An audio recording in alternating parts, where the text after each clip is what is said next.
Let's be innovative. Let's challenge a norm. Let's raise the bar. Let's be the elite.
A new beginning, another opportunity to make a statement. Lionheart celebrates its roots with the car that started it all. 18 races to determine who is the best in the most exciting form of auto racing on the planet. 200-mile-per-hour Indy cars inches from disaster or glory. There can only be one Lionheart Speedway Series champion whose name will be etched into the Lionheart history books. The Lionheart Speedway Series presented by Moser Racing starts now.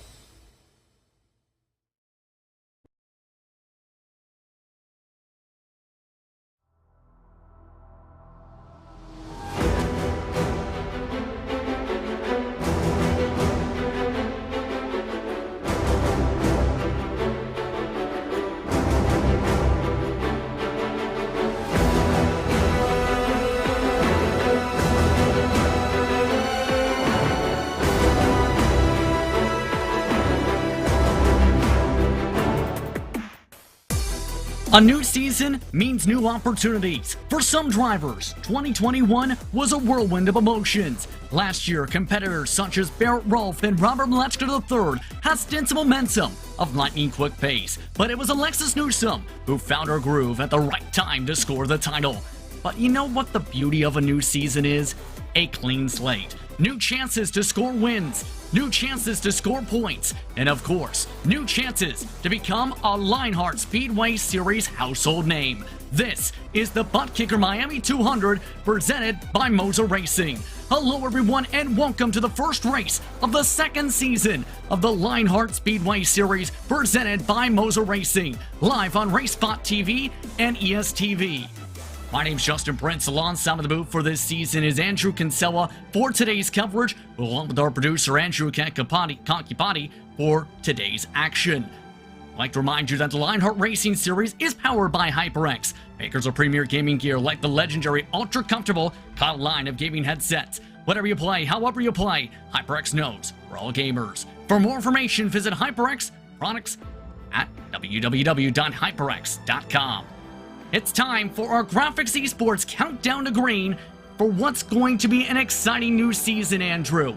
These drivers all set to go to start off a second season in the history of the Speedway Series, and it all starts off in Miami. Thanks, Justin. I can't wait to see what this season has to offer. Last year, we had so much action all throughout the calendar. We had a championship battle that went down to the wire, and this year I expect the exact same thing to happen. We started off here, of course, at Homestead Miami Speedway, the traditional starting point for all Lionheart events and Lionheart series, and there's no better spot, I think, to start off the season than Homestead Miami. It's one of those tracks where it really challenges the driver. You have to have multiple grooves, but you look at this schedule and it is jam-packed full of oval races that are sure to cause action. You look at Atlanta, you look at Kentucky, the likes of Iowa at the short track, Motegi, Chicagoland, Michigan, the high banks there. This is going to be a fantastic schedule, and I can't wait to see what happens. Again, that schedule brought to you by Next Level Racing, as let's take a look at our series details presented by GSI. For the 8th year in Lionheart Racing Series sanctioned competition, this is the second season, keep in mind, with the Dallara DW12 for Speedway Series competition. Custom fixed setups made by Andrew Kinsella, funnily enough. But the defending champion, Alexis Newsom, trying to defend her crown, along with the defending team champions, factory-backed Andrew. Yeah, so actually Alexis Newsom not defending her crown this year. She's actually on the pit box of Jacob Oster, her new i5 GT teammate. Of course, they're running under the factory-backed banner here in Lionheart, but so the factory-backed team is well on its way to trying to defend its championship, just not with Alexis Newsom here today. And don't forget, when it comes to the champion this year, amongst that $6,930 cash and prizes total, the champion gets an NLR GT track cockpit and a Motor Racing direct drive base and rim. A stellar prize pool for drivers to fight for this year's title to take them to that next step. Let's take a look at the Motor Racing event details as these drivers get ready to battle it out at Homestead Miami. Keep in mind, the pole position has never been converted into HyperX victory lane, and in the past, when it comes to this chassis, just one time the race in the past, Andrew, has finished under yellow. Yes, and that was way back in season 1, so it's been a long time since it finished under green. Of course, I was actually part of the closest margin of victory here at 0.292 seconds over Pierre Daigle back in season 5, and that one nearly ended under caution. We had a 3-lap shootout at the end, but one of the things that you look for here at at Homestead is that it is really one of those tracks that promotes good close racing, but clean racing as well, and there just aren't normally that many cautions here, and especially as the seasons have worn on and the competition level has increased season over season, we've really seen fewer and fewer cautions as the years have gone on. Be intriguing to say the very least. Remember, the defending race winner for Speedway competition, Christopher, back in the first campaign. But taking a look from above Homestead Miami, as the temperatures are pristine for tonight. 29 degrees Celsius is the air temperature, track temperature should say, with the air temp at 25 Celsius, that's 78 degrees Fahrenheit, 84 track temperature for reference. Partly cloudy skies as we'll be racing at around dusk tonight, Andrew, in some time, just around 7:15 currently. Yes, and what a view you can see from the blimp cam here. And that glare that you see from the sun, the drivers will be seeing that in the car as well. So that's going to be a major factor here today, Justin, where they're going to have to combat not just the setups, not just the other drivers, but also the conditions a little bit, as it is a humid day here in Homestead, and it's going to be one of those days where you're fighting just about everything, including the elements. Now, with 3 minutes to go in practice, there's plenty to discuss. First things first, one of the newcomers for this season, Sam Crow, is at the top of the practice chart with a 25.029, 11/100ths quicker than Tony Schowen, 1,000 should say. Then you have Mike Gibson and Will Gibson up on the pace as well, with Gavin Sanders the top 5 at the moment. Lots of newcomers this season, Andrew, for the second running of this campaign for this series.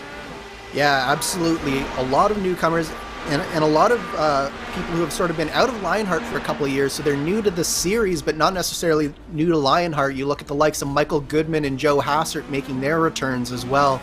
So I'm looking also at drivers like Andrew Wood and Jacob Oster. Of course, Andrew Wood is a regular in the IndyCar community, as is Jacob Oster. And they're sort of looking to make their mark here in the Lionheart competition starting in the Speedway series.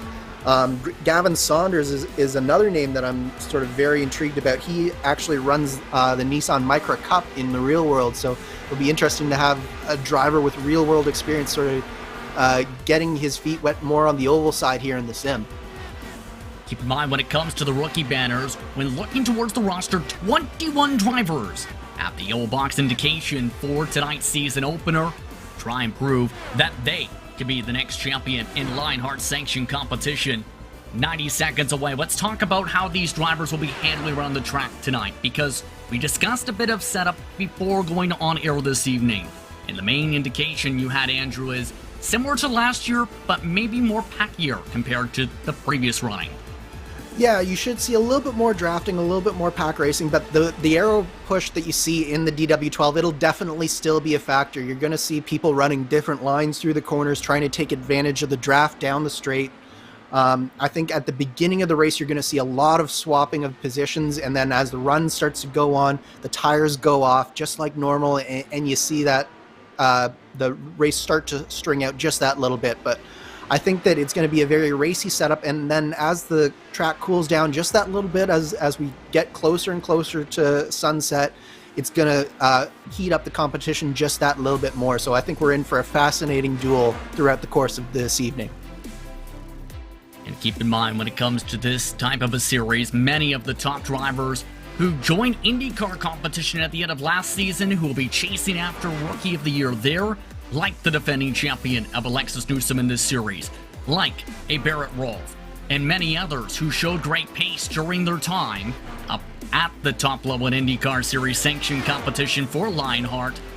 This is a chance to really showcase you can drive on the ovals and then get your shot to run in IndyCar sanctioned competition. There's a lot to prove for some drivers tonight, and they're just about seconds away from 5 minutes of solo qualifying, 2 laps to set their fastest times. And for some drivers, they had great race pace, but for others, they didn't have the greatest of qualifying pace. Barrett Rolfe, who was a championship competitor last season, had an average start above 15th last year. You can't afford that this year with this type of a field. Yeah, absolutely not. The competition is just going to be so fierce today, Justin, that it's just, you have to have a good qualifying effort here today. You might be able to get lucky with strategy once or twice, but race in, race out, qualifying is going to be so important, and it's important to get your season off to the right foot here as well, I think. So the drivers are in the midst of qualifying to get themselves together for this one, in what should be an action-packed and stellar opening to the season here at Homestead Miami Speedway. And real quick, we want to say, this is one of the favorite racetracks for all types of oval racing. Stock car racing loves it here for the multi-groove racing. IndyCar puts on a great show whenever official racing comes here, as well as Lionheart competition. Everyone loves this prestigious track. Absolutely, and add my name to the list of drivers who love this track. I won here in the DW12. I also won here with the IR18 the first year that we came here with that.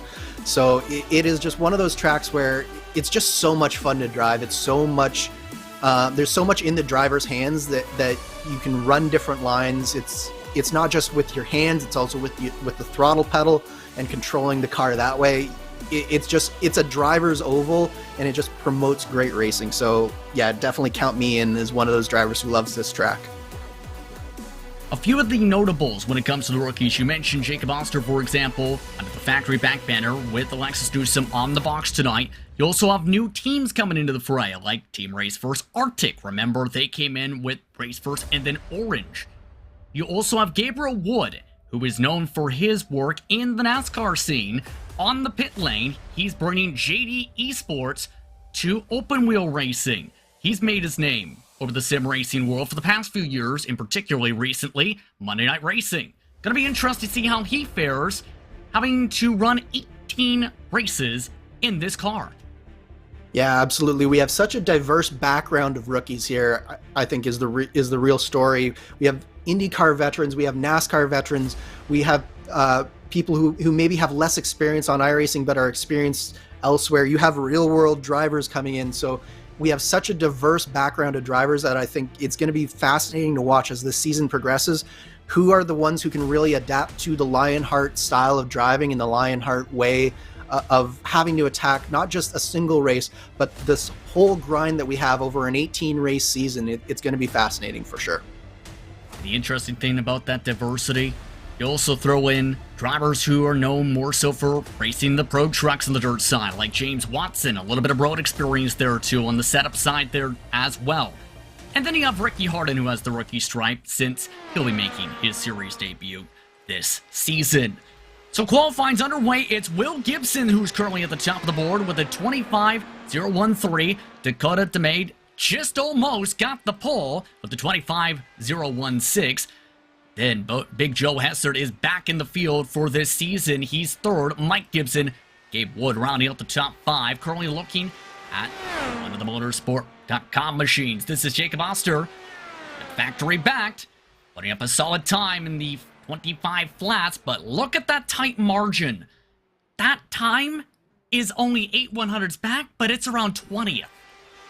Now, we have 24 drivers and probably more under a tenth of a second. The margin between first and second before Matt Wagner just put it on pole, with an incredible lap time, a 24.9, first driver into the 24-second mark. So really strong run there from Matt Wagner. Here's Andrew Wood, known for being a long-time sim racer on the open-wheeled side, as well as a strong setup builder. He's trying to use as much of the apron as he can, one of the final drivers to set a time, a 25.098. Not going to get him a good starting position. In fact, puts him in 33rd spot at the moment. Final drivers yet to set a second lap time is Craig Forsyth, 26 seconds the first time. Second time, 25.076. Two drivers not setting qualifying time. Shockingly enough, Sam Crow, the quickest driver in practice, did not set one, while AJ Musselman did not make it to the paddock in time to set himself a time. Last moments before qualifying, Andrew, you can feel the buzz for the new season. Absolutely. The buzz is palpable here, and you can tell that these drivers are all up for this. 35 drivers in between first and second, or within 1/10 of a second of each other. Absolutely incredible. With that, it's time for your ButtKicker starting grid for the first race, the Lionheart Speedway Series campaign for 2022. Coming in towards the final couple seconds up on the board, or what is a massive 41-car field, Matt Wagner with a 24.991 gets the pole time alongside the Power Slide Motorsports machine of Michael Goodman. Tying his lap time was Will Gibson in third. Dakota DeMade, who showed great speed in the parts of last season, the short tracks, in fourth. He tied with Chris Fowler for fifth spot. Then Big Joe Hessert back in the field in sixth. Seventh spot went to Mike Gibson, with Paul Jenkins qualifying one of his best runs to start off the year in 8th. Gabriel Woods in 9th for tonight, with Matt Taylor in 10th for Team Race for Sunset. Joe Branch starts in 11th tonight, with Nick DeGroot for Motorsport.com in 12th. Ron Hacker's in 13th, with Ryan Eric King in 14th. The rookie starts in front of another one in Isaiah Dupree, with Gavin Sanders in 16th. Tony Schowen starts 17th. That time only half of a tenth off the pole, with Mike Rigney in 18th.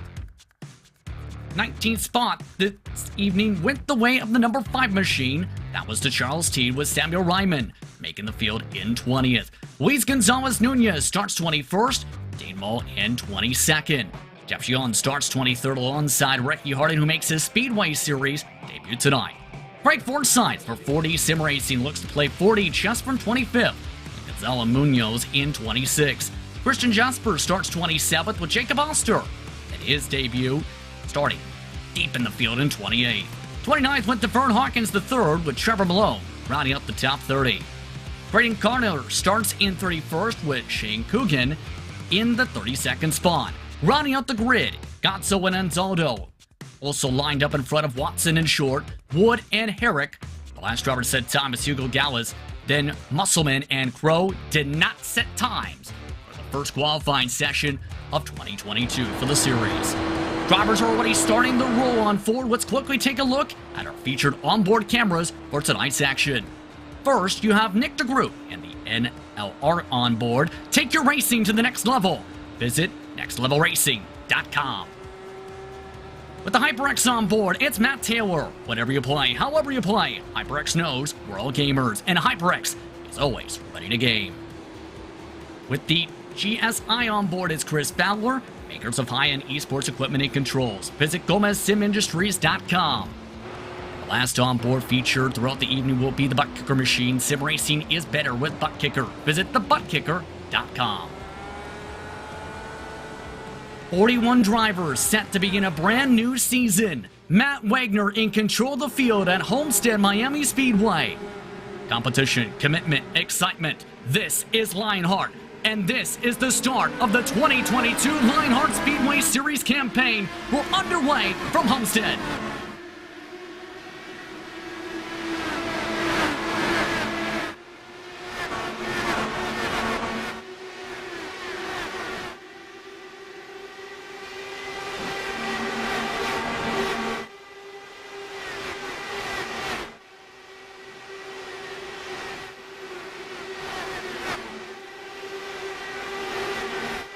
And a good start for Matt Wagner leads the first lap of the brand new season, but Michael Goodman provides pressure from behind. Will Gibson trying the bottom. Chris Fowler nearly hitting the side pod of Joseph Hessert in the midst of the dirty air. Starting to string out at the front, but back in the pack, it's still a hornet's nest, and there's action all across this field. Side by side, Chris Fowler drifts up in front. He's stacking up the cars just behind him, JP. It looks like Fowler really struggling with the aero launch so far, and this is a very prominent part of this race car, Andrew. When it comes to trying to battle with this machine, remember the main talking point last year was you had to use your foot to be able to adjust to what the car was feeling. Absolutely. This is a car that you drive not just with your steering wheel, but with your pedals as well. And none is more true in a situation like this when you have so many cars on track. The dirty air, especially when you get back towards 20th, 30th position on this track, is just massive. So these drivers are doing a great job here, keeping it clean for these first 4 laps. And tonight's distance, 134 laps. Should be a wild one to say the very least, as you see Mike Gibson in 9th position currently. So he's trying to get the bottom side to work. But as we've seen so far, it's good to help pass for a bit, but the top seems to have the momentum in the early going. Yeah, you really like that momentum that you can generate from the top line. You can sort of just let the car roll off the corner, and it really allows you to have a good run down these straightaways. But that being said, when everybody goes to the top, that means that the bottom opens up with clean air, but then everybody goes to the bottom to get that clean air, and you see what happened there. We nearly had someone in the wall off of 4 there. Wood amongst those having a check up, as you see down to the bottom side. That's the mate who's been shuffled -3 already in the span of 5.5 laps. Not having the lines go his direction so far as Matt Taylor says hello to his rear wing. The top 10, it looks like it's starting to stabilize just a little bit. I think that we're finally starting to get some single file action, but back further on in the pack, it's still side by side. The big mover so far, though, I believe, is Jacob Oster. He's come up 6 positions in under 6 laps, so really good stuff from him. Is that not a surprise, though, when it comes to Jacob Oster? I know he likes to really encourage Arjuna in some ways, to say the least, with some of the broadcasts, but he's putting on a stellar drive through the traffic so far.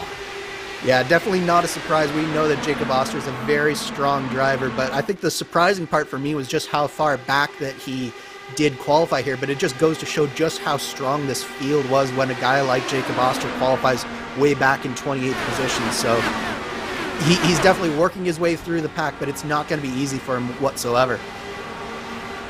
And lane selection there, just going to get clear, though, of Luis Gonzalez Nunez, who has a different look this year in the SimRace247.com machine. Yellow, green, white, red, and blue colors. Passes on by this time in turn 2, though.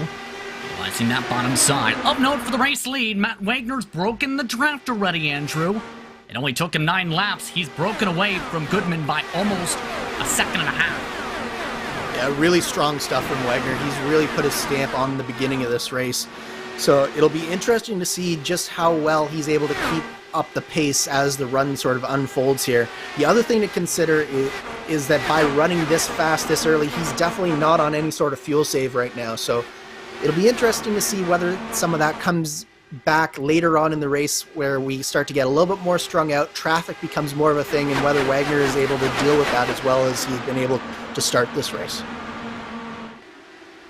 Into the battle for 5th as Taylor tries to clear himself. That's now for 6th spot, in fact, as Taylor just couldn't get that clear run. In front of DeMade, his technical alliance mate. Drives right on by on the high side. Taylor looking like he wants to go, but just no place to go with it. But keep in mind when it comes to Matt Taylor, Andrew, we've seen it in the past with him. He usually finds a way where others can't to slice and dice through the dirty air and the aero wash.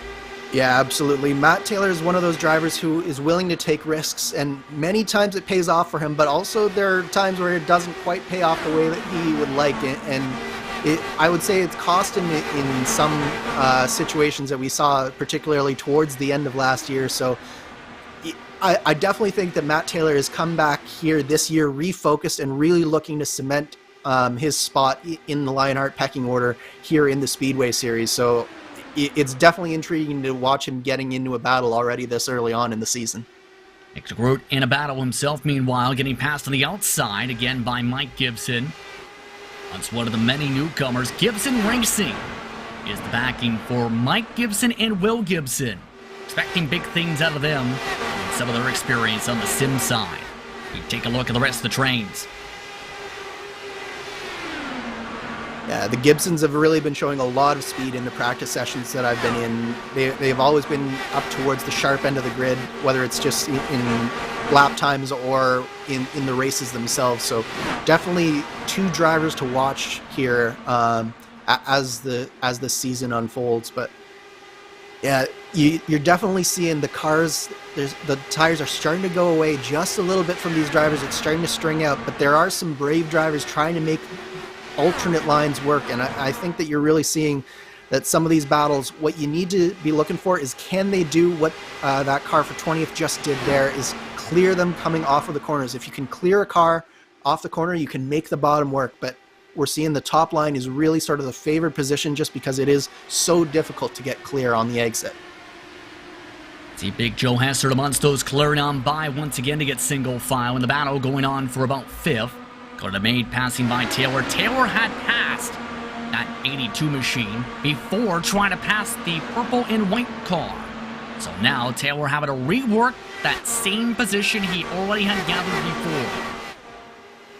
Yeah, and that's really a product of momentum. It's so important to keep your speed up and to keep your momentum up because it takes 2 or 3 laps if you get checked up to really get back into the swing of things. And by the time you do, you've probably already lost position.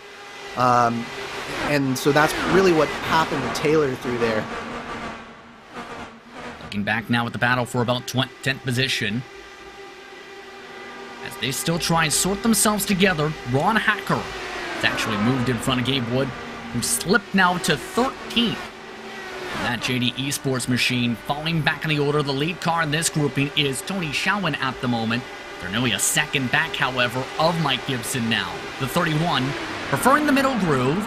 And you see those differences in lines, which you have to make because of that aero effect, where you have to guess right if you want to make that move forward. It's so important to guess right, and there are subtle cues that you as a driver have to be able to pick up on, and that's really what separates the good drivers from the great drivers, is going into the corner, they're able to predict just that little bit better than some of their competition where the drivers are going to be, and it just allows them to get clean air more often than not, and that's how you find traditionally some drivers tend to be at the front of the field more often than not. Battle for 4th, by the way. Joe Hessert now back in towards 4th, holding on in front of Matt Taylor. The maid has been shuffled back to 8th in the past couple laps. They are losing ground as a result of all this scuffling to Will Gibson. About 7 tenths back now to the 05.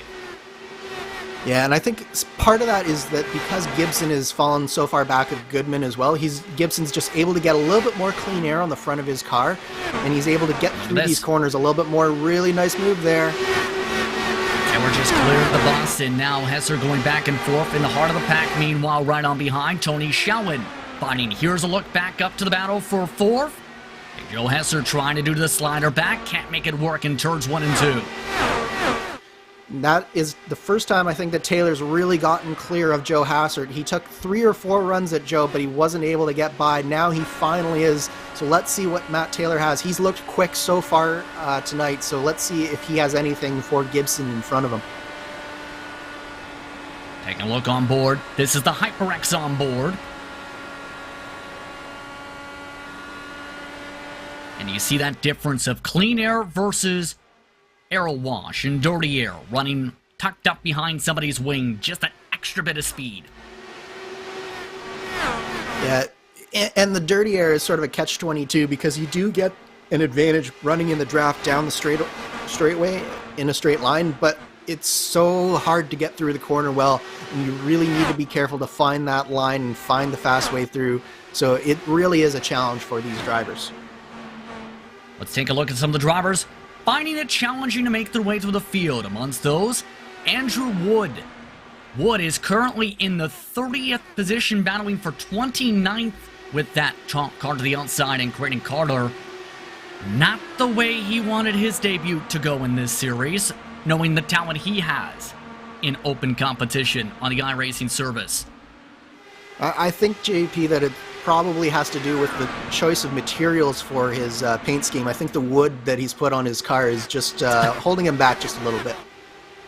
I heard he found a way to make it where the wood actually makes him faster. Really? Is this like a new type of wood that he's discovered? It's called not actually using wood on your car. Nick DeGroot looks to knock on wood and knock on the door for 6th. I think we've got to stop making wood jokes now before Arjuna gets really mad at us. Well, he's going to be bad after that. That response? Well, let's take a look at your driver profile presented by Moser Racing. Chris Fowler is that profile tonight. 18 starts in the campaign with 5 top 10s in his career in Speedway competition, 4 top 5s and 1 pole. His best run came in that thrower at New Hampshire in the middle portion of the opening series campaign run for these drivers. He had some great runs in Speedway competition last year. Yeah, he was really looking strong throughout the entire campaign. I know that he was very disappointed with the way the season ended, and he wasn't really able to fight with Alexis Newsom in that finale the way he wanted to, but he is definitely coming back strong here. He's doing a great job in 6th place so far today, holding off Nick Groot right now. 3 wide, you meanwhile in the heart of the pack you just seen there. That is the battle for about 17th position.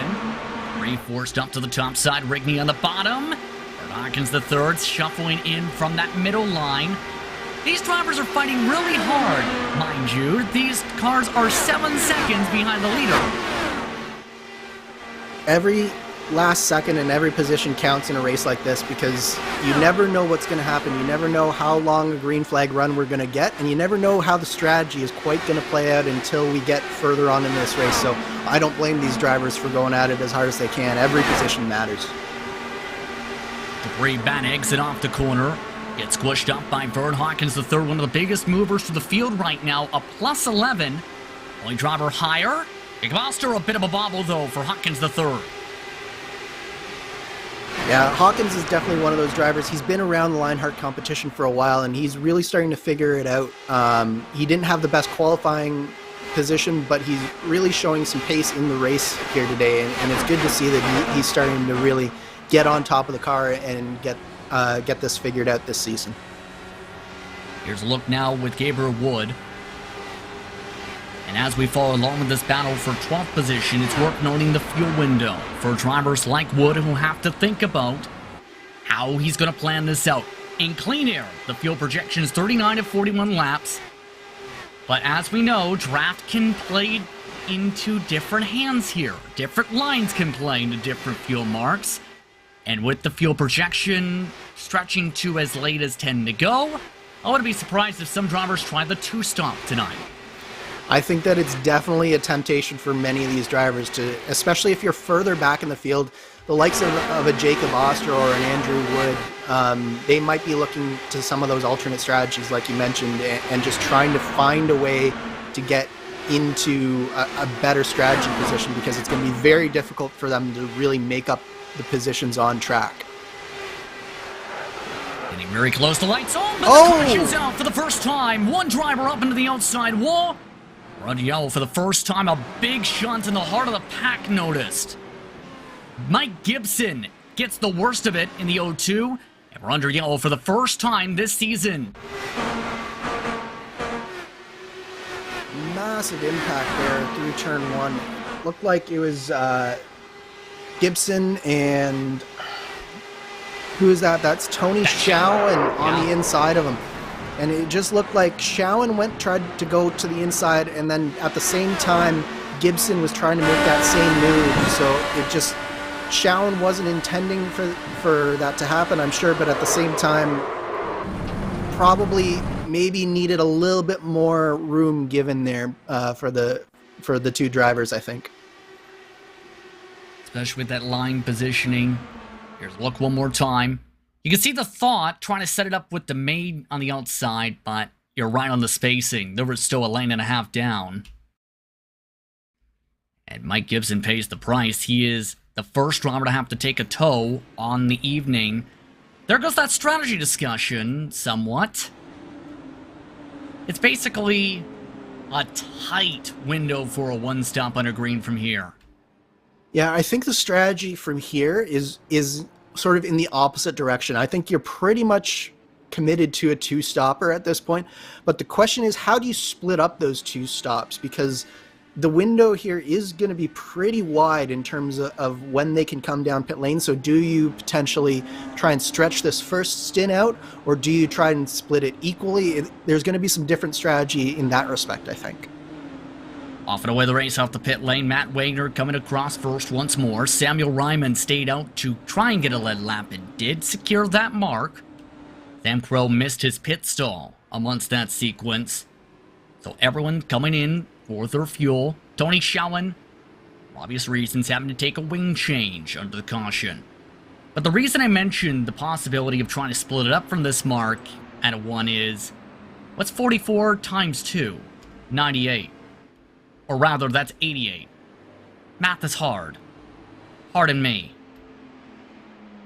Live commentator math is never a good thing. I've made the same mistake myself. Yeah, so it's going to be a really long stretch. You'd be looking at 4 to 5 laps a stint minimum in order to really try and make it. So I think that probably the safer play is to try and split the two stops that you're probably going to have to make up in an inventive way. Especially since if you divide it up for the time we are likely to go to green here with the laps remaining, looking towards possibly 47, 48 laps having to make it. So there is that thought process being explained by an actual calculator instead of math in head. Meanwhile, the pace car has 1 lap to go on it with the lights out. Wagner and Goodman, Gibson and Taylor, Ryman and Hessert. Then it is Fowler into Groot. Jenkins with the stellar run in 9th that made the top 10. Give a shout out to the 35. He had a lot of rough luck last year, Andrew, in Lionheart competition. Yeah, absolutely. I know Paul is really itching to try and turn that luck around this year, and this is a great start for him. So definitely good to see him up in the top 10. Already checking up and Jimmy jacking along the edge of the wall.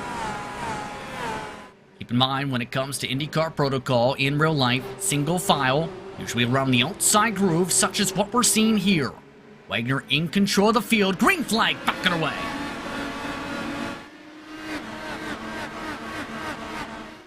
And a great launch for the number 3 machine, up by 6 car lengths already into turn 1.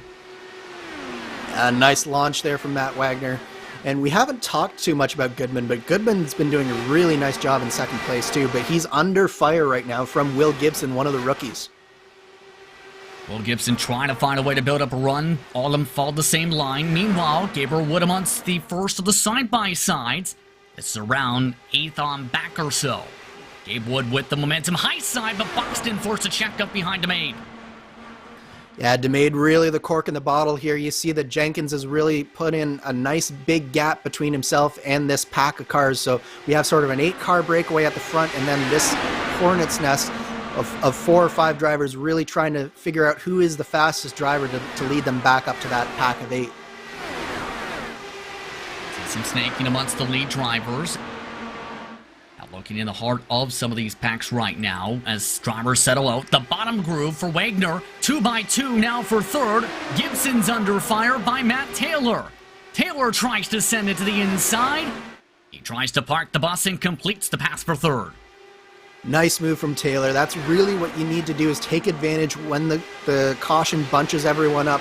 But Gibson is not done with Taylor yet. He's fighting back on the inside, and it'll be... Oh, they're getting close off the corner there, but it looks like Taylor will be able to hold this position down the back straightaway.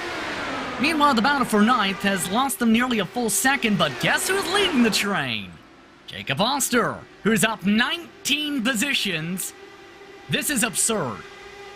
Yeah, I think Oster saw how tooth and nail everyone was fighting and said, okay, guys, we need someone that's fast that's going to lead us back to that lead pack, and he nominated himself and went straight to the front of that pack, and he is doing everything he can to pull himself back up onto the back of Paul Jenkins right now. What can I say? There's a U-Haul logo on that machine for this season to start off at least, and Oster's hauling the mail to get up through the pack. Dakota Main fighting as well, though, with them looking towards the front still. Taylor trying high side here. Bottom side still for some of the others, such as these cars darting a bump to the inside, such as Taylor, who wants to still fight now for second. Yeah, Taylor's looked really strong, but you see just how much of a price that he paid there trying to make that inside work. The tires are already going away, and he drifted right out to the outside, allowed Michael Goodman to do the nice over-under move. And we'll see, will Goodman be able to clear Taylor? Will Taylor be able to hang out on the high side here? Goodman losing ground, and yes, indeed, high side is right side. For those trying to finish a pass, Taylor is clear for that spot. Chris Fowler, meanwhile, he's been really determined, it seems, short run to try and work around the bottom, Andrew, but it's not been working for him compared to some of the others. He's been better when he's on the middle high up on the track. Yeah, I really think Fowler needs to keep moving up that track. He knows that the bottom can work, but the thing is, he needs to know when he has to move up, and he hasn't been good at recognizing it so far. Oh, another caution. Big wreck here. It's in the second grouping as some of the drivers scattered to the grass under caution for the second time tonight for the season opener, and one of the drivers, I believe that may be Wood, who's slowing on down here. Let's take a look to confirm, and nope, it's one of the black and red machines. And wow! Oh! That was Ryan Eric King. Sanders is the driver we were looking at there initially. It was, funnily enough, Wood, who is near the vicinity of this, who just missed it. Yeah, so Sanders, that was just the wrong way to dodge there, unfortunately, for King there. We're lucky that was a sim and not in the real world, because that could have been bad. But yeah, unfortunate here. Unfortunate way to end the day for Sanders. That's the 21 car beside him. Who is that? That's Will Gibson. So Will Gibson and Sanders just get together. It looked like, again, it's one of those cases where at this early stage in the race, you just want to give a little bit more room between the cars than I think was given there, and just two cars came together there. Correctly there, that was Ron Hacker in the 21, but keep in mind, part of the reason for the mention of Wood, it was to the inside of Keane entering that corner, hence why Keane was up top on entry. But some drivers taking the time to top off here, and that math I referred to makes a little more sense now. Because for some drivers like Will Gibson, Dakota DeMade, Gabriel Wood, Craig Forsyth, Ricky Harden, Joe Branch, and Trevor Malone, if it goes green from here, they're in a very solid spot, Andrew, in terms of those fuel marks. For those wanting the track position, it's still realistically the 2-stop. Yeah, absolutely. I really like this call coming down pit lane this time by. This is definitely well within that window of potentially being able to make it. So, yeah, I really like this call. I'm surprised that more people didn't come in, to be quite honest. We've seen the difficulty of the traffic, which may be part of that factor. And also the confidence, as well as the prediction of, will this be the trend for cautions after 20, 30 laps? We've seen one caution after a 30-lap run, another caution already about 12 laps in the run. See how it fares out with the lights out on top of the iRacing pace car. Wagner still leads. He's led all laps so far, except for one, with Samuel Ryman scoring one under caution. Taylor, Goodman, Big Joe Hessert, Bauer, DeGroot, Jenkins, Oster, Ron Hacker, Mike Rigney is the top 10 currently on the circuit. And some big movers amongst the top 20, partly with the call here. Musselman's up 21 after not qualifying. 17 spots up is George Anzotto from not pitting. Andrew Wood, after his miss there, up 22 spots. Vern Hawkins, the third, up 17. Don't forget Jacob Oster. He's up 20 to get himself in the top 8 for the restart.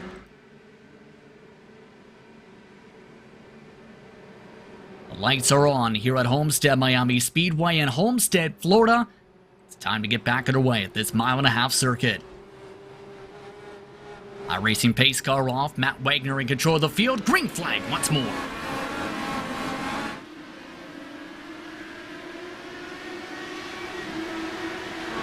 Nice clean start in a very dusty evening. Michael Goodman didn't get the greatest of launches though. Big Joe Hesser's all over his rear wing as the snake starts to form.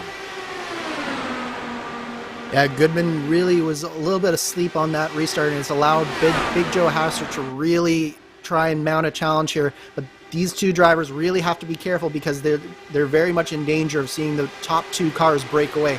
And that could be the worst thing for these drivers, is to have that big breakaway happen this early on in the stint as they get very close coming off of 2 there, Justin. Goodman looked like he got spooked as Big Joe Hesser nearly cleared on by. Michael Goodman taking evasive action, bobbles it to the right. That could have been dangerous if he was ever more to the right towards the wall.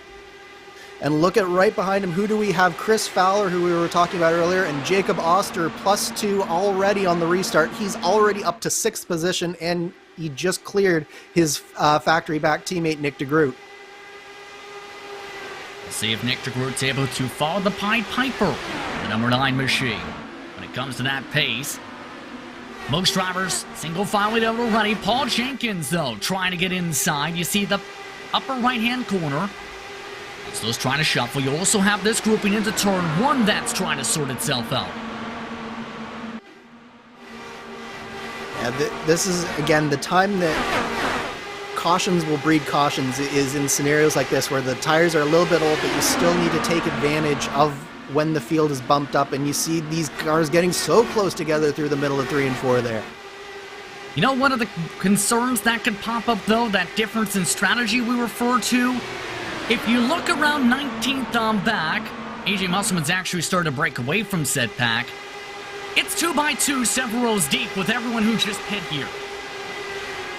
Yeah, absolutely. So this is definitely the danger, is even if this pack wasn't falling back, the other danger is that when you have these 2x2 situations, contact and cautions are a lot more likely. So it's when you're that far back in the pack, like a Joe Branch or some of these other drivers who came in, you're definitely at risk of potentially getting caught up in something you shouldn't be caught up in.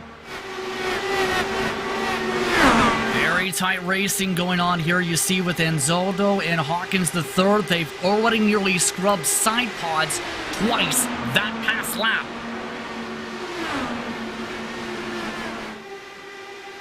Really nice racing. George, of course. Oh, there's an air squeeze. Just getting it ever so tight, Andrew, with this fight. Anzotto this time able to hold it off. Yeah, holding my breath a little bit here, Justin, seeing how close these guys are racing. It's only lap 56 of a 134 lap race, but it just goes to show just how hard these drivers have to fight just for every square inch of track.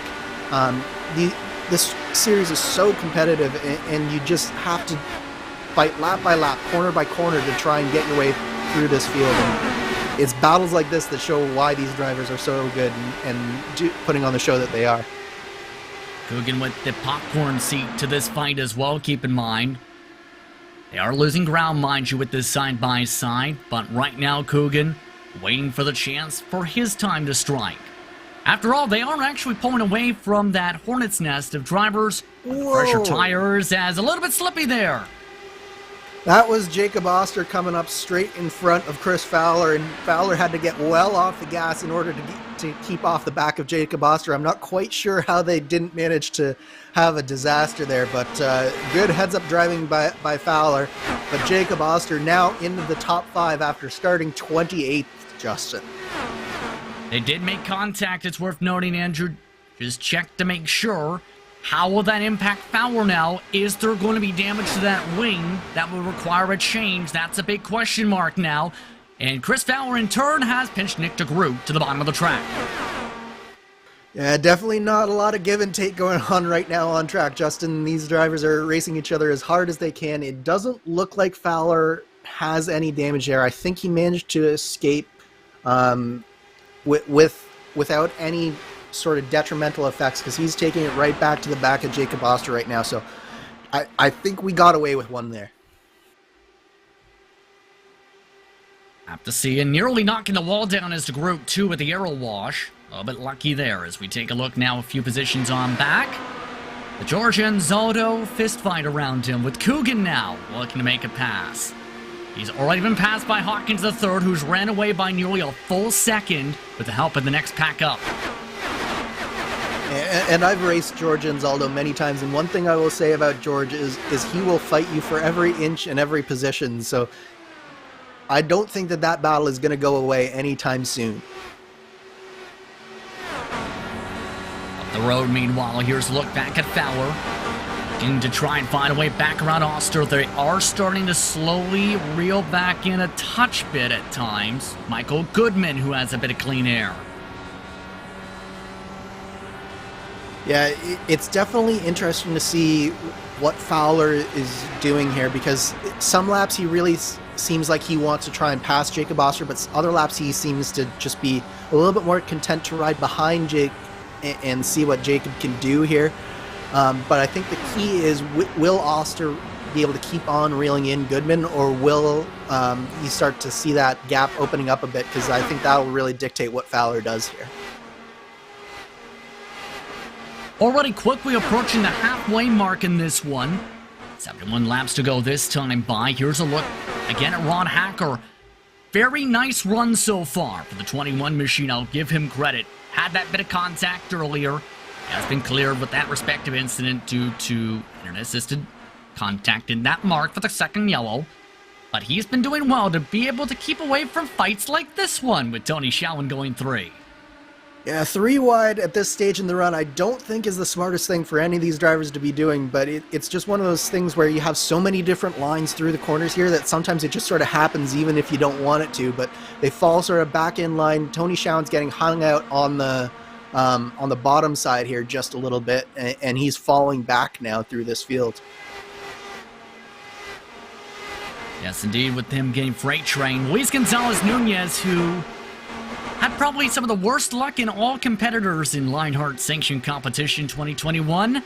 He's doing a solid job so far. He's up 8 spots. Remember, he showed speed at times last year in Speedway competition. It's just a matter of, could he avoid being involved in contact? Yeah, the number one thing for Luis Gonzalez-Nunez coming into 2022 is definitely keeping his head a little bit cooler than he did at times last year. He was involved in a lot of incidents, some of which were his own making, some of which weren't, but the main thing is if he can keep his nose clean throughout the course of a race, he's shown the speed to be able to do it. It's just a matter of making those decisions and keeping his head nice and cool. So coming up to the start of lap 68, dominating run so far for Matt Wagner. All but one lap has gone his direction. Matt Taylor is trying to fight for second behind him. Big Joe Hessert and his big return to Lionheart competition. Still inside the top 3, remember. Plenty of pace showed in the past, and this chassis, he's been showcasing it this evening. To break away as well from drivers like Goodman and Fowler in 4th and 5th. Oster in 6th to Groot, Jenkins, Wood, and Hacker. Your top 10 just past halfway here at Homestead, Miami. You're watching RaceSpot and ESTV for coverage of Lionheart Speedway Series presented by Moser Racing. We'll be back with more from Homestead, Miami on iRacing right after these messages.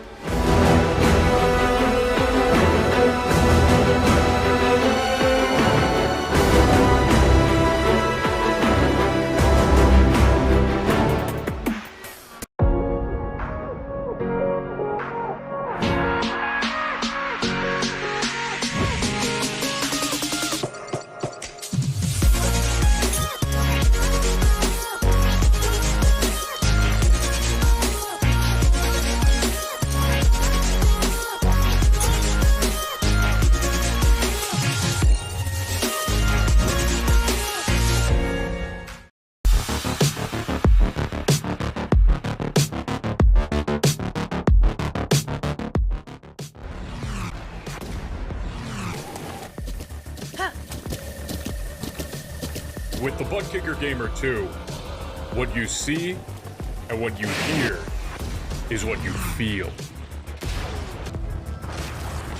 ButtKicker, the future is feeling.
Welcome back to tonight's coverage of the Lionheart Speedway Series presented by Moser Racing. In what has been a thrilling start to the campaign with the ButtKicker Miami 200 presented by Moser Racing. Justin Prince, Andrew Kinsella with you in the booth with our producer Arjuna Kankibani, and what has been a two-caution affair so far this evening. But strategy could become the name of the race in the next few moments. Because remember, during that caution, or about 88 laps to go, some drivers elected to pit while others did not. While most drivers in terms of track positioning have not made their way past a lot of those who stayed out, they are in the one-stop window, remember, and have stayed in the draft much of this run. Compare that to those who did not top off. Guess what? They're approaching that window to pit in the next 5 to 6 laps, Andrew. Yeah, this is the decisive time where we see if those people who were trying that one stop will be able to make it. But for these other drivers out front, they definitely are hoping against hope for a yellow flag to come out in these next few laps. As we see, actually, the first driver to blink here, I believe, is Mike Rigney. There he goes into the inside and into the pit lane. A very difficult pit lane to enter, mind you, as you can see with the car behind and the camera being flown towards the sky. Thankfully, that camera operator able to hold on with very strong grip. But I will say this, it takes a very strong amount of confidence to carry the right amount of speed there to not lose time, and also make sure you don't spin it at the cone. Oh, Wagner's in. So there is your race leader coming on in and sacrificing said race lead for now. Our drivers will start to follow too as a result here, including a couple together, and that's a major danger point at this track. You keep grouped together for a pit entry. There's been several times in the past with this type of car, you may see collisions. Yeah, absolutely. The pit entry here is just so tricky. You basically have a car that's set up to work on the high banked oval, suddenly going onto a flat track that's very slippery, very dusty, and it's very, very difficult to negotiate that pit entry and the pit exit as well. Not just in a pack, but even on your own, you'll see some drivers probably light up the brakes just like we saw Matt Taylor do, getting in there as hard as he can. But yeah, not many more pit entries are as hard as this one. Keep in mind, if you don't time it out well, guess what time it ends up becoming? Boom time. And what do drivers not want to see if they're on the one-stopper? Boom time. Because boom time means yellow flag time most likely. And yellow flag time means their strategy may go bust, as well as those who have taken service already. Seen some of the drivers sort themselves out here after their pit stops. It's going to be the intriguing mark for drivers like Rigney to see how that difference is on pace. The fall-off has not been significant, only about 0.6 for some drivers tonight. Yeah, it's definitely, I think, not as severe as we've seen in the past, but at the same time, having new tires after you've been so long on these old tires, they just feel so nice, and there is a little bit of an undercut effect that you'll get. Speaking of the undercut effect and the difference effect in the pit lane, guess who passed by Matt Wagner with an overcut? Wagner has been passed by Taylor on track by a full second after his sequence, by going nearly a full second quicker in his pit stall. Yeah, so this is what I was talking about, changing up the amount of fuel that you put in the car for these two stops. I think Wagner filled it all the way up during his stop. There's Matt Taylor splitting these last two stints basically in half, and he really had a quick stop, and it's allowed him to get out nicely in front of Wagner. And crucially, this will also probably allow him to build up that gap even more because he's probably on a much lighter car, and it just means that when you're lighter, you go just that much faster as well. Take a look now at the battle currently for 9th position amongst those who topped off into the last caution period. Remember, Dean Mull started off as the first ever winner in this series when it kicked off at Twin Ring Motegi in what was an intriguing race to say the least, but it was a strategy gamble by him that put him in the driver's seat to win that race, remember, with the late race cautions. Yeah, and we really see him working well in this fight here for this top 10. I don't know that he quite has the speed here today to challenge for the lead, but I think that the strategy that he's put himself on with some of these other drivers has really put him in good shape for a top 10 here. You're seeing a whole bunch of drivers here. Fowler, DeGroot, so close through 3 and 4 there, but this is what the difference between fresh tires and old tires is really doing. You can see how stark a difference is, how much more grip the Race First car has compared to the very old tires on that car of Dean Mull. Of note, amongst the drivers who had to get some repairs during the sequence hearing, there was a lengthier stop for Oster. And we were talking about the potential of if Jacob had scraped a bit of the wall, that may be a bit of a factor with the 13-second service. Keep in mind when it comes to Chris Fowler in his situation, he did not have to take the wing change after that potential of damage from earlier. Fowler's still trying to find a way around this traffic, and they are not making it easy.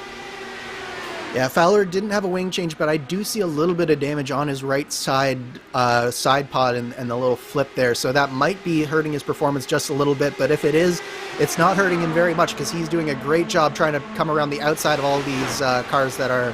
oh no! Fowler gets in the back! Caution is out for the 3rd time, and it's the big one at Homestead. 10+ drivers getting involved through turns 1 and 2. They stack up all throughout the corner. A massive incident. That was the big one. A hellacious impact there. And it all started Fowler on the new tires. I think he just gets into the back of... I'm not sure who that driver is. Jeff Xiong. Yeah, so Xiong, he's on the old tires trying to make this fuel save work, goes for the outside, and Fowler just doesn't anticipate how much Xiong is lifting off in that corner to make it work, and he just gets into the back, and then there's nowhere for any of these cars to go. There's cars flipping on the outside, there's cars flipping on the apron, and it collects about 6 drivers sort of after that first incident really happens. Jacob Oster, we mentioned the damage repairs. He'll have a lot more after this. And that's always the danger of having to go back further into the pack, is you get into a situation like this where you just don't have anywhere to go, and just really unfortunate for Jacob Oster. He'd done so well through the beginning portion of this race to work himself from a 28th starting position all the way into the top 5, and then it looks like his race is ending here in turn 2 with this unfortunate incident.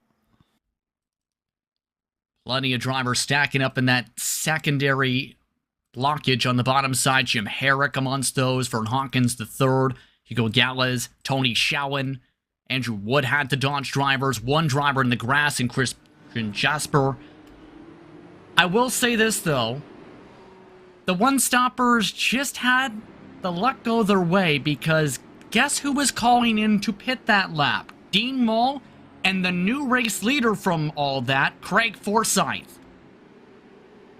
Yeah, this is exactly what all those one-stoppers wanted, and this should give them just enough time to make it on fuel, no problem. So we said at the beginning the fuel window was 39 to 41. This will be 42 to go, I believe, when we go back to green, or 41 to go. So it'll be right on that outside of the window. There might be a little bit of fuel saving needed, but certainly not much, and certainly well within that doable range. And it's cost a lot of people who were very fast early on a lot of track position here. But I do think that one person who may have just been on the right side of this caution, Matt Wagner, I believe, is on the lead lap without a wave around at this point. So was Matt Taylor. So they got lucky there, and they're within the window. But Joe Hessert on back on the pylon, not so much. They'll have to take the wave right here, the one to go signal, and that means most of them need a caution to make it to the end. The only driver who may have a shot at stretching it is Creighton Carter, who had pit a couple laps prior to the big incident into the corner. Yeah, it'll be a tall order, I think, for Creighton to make it, but it could be doable, especially if we get a few more caution flags, which, to be honest, I think we might at this point in the race, just because we are getting a little bit cooler. The track is cooling down. The sun's gone away, so we might get a little bit more grip and a little bit more racing here. So yeah, there's still a lot to play for sure here, I think, Justin. Outside of it now being 1 hour later compared to the last time we checked towards the time, to be quite frank, the temperature's actually increased, Andrew, by 1 degree Fahrenheit, funnily enough. Same on Celsius. You're right. I was not looking at that, but it does look like it looks like the ambience come up and the track temperature has gone down by 1 degree Fahrenheit. So, welcome, Florida. Yep, it's a typical Florida night where the track's getting slightly cooler and the air's getting slightly warmer. So there go the wave arounds. 1 to go signal now given, and after the caution, the field has been flipped topsy-turvy-like. Forsyth is the leader. He had started in 25th. Trevor Malone, who started 30th in second. Gabe Wood, who had been shuffled to the mid-pack after the opening parts of the race, is in third. DeMade, who started up front early but dropped to the mid-pack by the caution periods and the strategy calls, is in fourth. Ricky Harden, who started 24th, is in fifth. Joe Branch, who's been very quiet, has been looking to sting like a bee in these closing stages, in sixth. Will Gibson, Dean Mull, Jasper, and Samuel Ryman, who started in 20th. He's never quit. Throughout the night, he's in the top 10 for the first time tonight. Outside of that 1 lap, led under caution. 41 laps to go here at Homestead, Miami. It's Craig Forsyth in control of the field. Green flags out, we're back underway, and a big stack up towards the bottom. A poor launch for Joe Branch. Yeah, definitely not what Joe Branch needed there, Justin, but good start from the front of this field, and Craig Forsyth is leading the way coming out of turn 2. The interesting mark of all this will be how things fare out, with a lot of these drivers not being in the contender conversation before the yellow flags. This is a true test for some of them. Can they keep the positioning? Can they find their way into victory lane for the first time this season? HyperX victory lane, in fact. As you see some of the fanning out, Wood preferring the bottom, following the arrow wash still. Remember, he mainly is known for a lot of his ability in the stock car side. He also runs a fair bit of open wheel. Yeah, absolutely. We have a number of new drivers here, but one driver that I have my eyes on right now, Justin, is Trevor Malone for the race lead. He has been looking strong. He's one of those drivers who can really turn it on when he needs to, and I think that he's doing just that right now with a strong move to the race lead underneath the Craig Forsyth.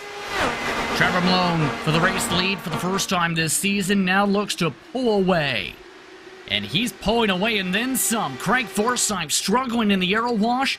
Now amongst some of those battling behind. Your former race leaders are in the hornet's nest. Matt Taylor on the bottom trying to find a way around the commentator Samuel Ryman. He looks to hold on outside, he does, as Taylor clears Wagner.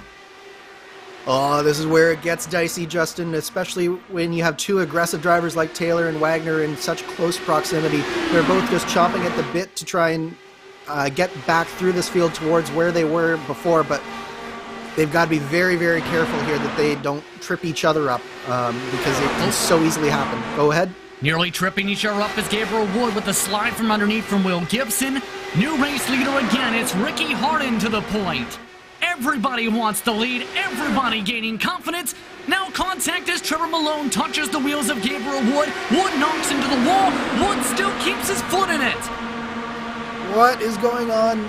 These drivers are treating these cars like stock cars, not like open wheel cars, and I don't know how much more some of these drivers and some of these cars can take in terms of abuse, but you seem to have gotten through that just fine, and somehow in just one lap Trevor Malone has gone from first to fourth place there. Incredible racing here at the front of this field. Intamin Cutter blocks a right into the wall, collects Taylor, cautions out again, and he gets hit by Rigney. More drivers trying to dodge down the front stretch, but we're back under yellow again. Samuel Ryman pushed into the wall, and then calamity. What did I say just a few laps ago about Taylor and Wagner back in the field, and just like that, it comes to fruition. Ryman just gets a little bit too high. There's a 3-wide situation there with Wagner on the bottom, Ryman bouncing off the wall, and Taylor sort of just gets pinballed between the two of them, nowhere to go, and unfortunately collects Mike Rigney as well. Got at full speed. It's what Barney's seeing. And Barney's still ever present with the yellow flag waving. But again, big stack up around the line. 3 cars involved. Rigney getting a piece of it there. Here's a look from above. Yeah, you can just see that the momentum on the top side just stalled, and Ryman got a face full of arrow wash. And when that happened, it basically caused the 3 cars who were to just accordion together, both in terms of distance on the track and in terms of where the line that they were running. And to me, that's just one of those racing incidents that unfortunately happens. But I believe this is Gabe Wood coming down on pit lane here. He is from towards the front. Everyone else who took the waves, as well as Matt Wagner, are also taking the time to get some fresh rubber and top off to make sure they're good to go. Remember, some of these drivers needed this caution to make sure they can get to the end fully on the gas. We'll see where they shuffle about here as a result of this situation. Gabe Wood, 8 seconds, no repairs needed for him. That will cycle him to 9th on the racetrack. Yeah, I'm kind of surprised at that time from Gabe Wood, because that means he probably filled up on fuel, and I'm not sure that he really needed to there, because I think he probably could have made it without that. So kind of surprising that he chose to probably take on a little bit of extra fuel there, but yeah, we'll see. But gotta be keeping my eyes open to see what happens with an 04, knowing experience on the sim side. That Air Spanky Back machine's going to be very happy if it comes to victory lane. Let's put it that way. With some of the reactions he had from winning a Monday Night Racing event that had a lot of happenings happen. To keep it light. But now with 32 to go, the lights continuing to get ever more brighter for the drivers. Who's your pick at this point? Because outside of maybe Benny, the pace car driver, there's no real clear-cut leaders now, especially after some of the shuffling. Yeah, it's really hard to say. I like the way that Ricky Harden's running right now. Dean Mall is one of those drivers who knows how to stay back just enough to stay out of trouble. He's one to watch. Joe Branch, similarly, I don't know that he has the outright pace, but I do think that he has the potential. And then you look at the likes of Gabe Wood, Matt Wagner, Joe Hassert. If they can find a way through this pack of cars, maybe with a couple more cautions, you could definitely see them making an impact on the end of this race as well. 25 drivers are still running, mind you, coming up to the one to go this time around. The last of those drivers is one lap down in Andrew Wood. He and Shane Coogan are those drivers who are only running a lap down left. Give credit to one driver, though. After 27 laps lost, James Watson has said, I want to get back on the track. He has a chance to gain some spots here and maybe finish 27th in his debut after his struggles early and mid-race.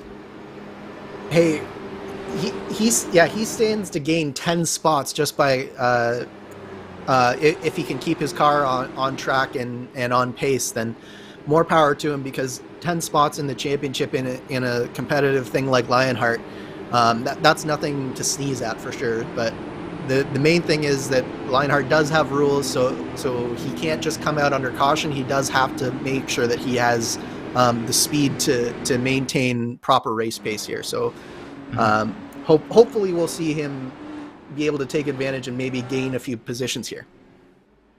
Isn't a good spot for that with a one-to-go signal and everybody deciding to run everything but single file. Ricky Harden wants to be a pace car. Greg Forsyth running the wall. Trevor Malone ran middle. The maid ran the bottom.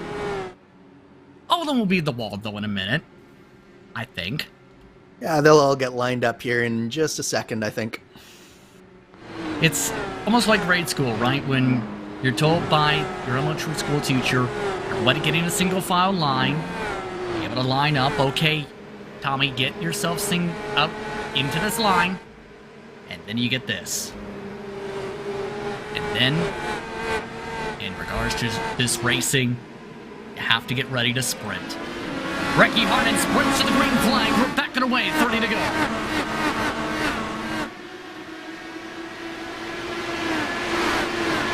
Another good launch for Ricky Harden now. Trevor Malone trying to find a way around Forsyth. Behind them, a battle with Joe Branch making the move on Jasper quickly. Here comes the snake. Forsyth had Malone tucked underneath his rear wing for a moment. This was exactly what what Ricky Harden needed, was to get a nice big gap on that start. But Forsyth and Malone are really coming back on Harden now. I think that the days of seeing the leader sort of disappear off into the distance, they're over and done in this race. I think that this draft and the cooler temperatures are starting to prevail here, and we're going to see some battles for the lead towards the end of this race. Forsyth slides up. Too slow on the exit. Malone goes for it. Here's the look at the battle for 10th right behind him, but those in the fresher tires as they try and find a way to utilize them. Big Joe Hassert amongst those trying to make the moves. That's with Matt Wagner right now for the lead car on that strategy call. And Joe Hassert for the race lead. Here comes Harden on the inside. Forsyth on the outside. Craig Forsyth to the race lead.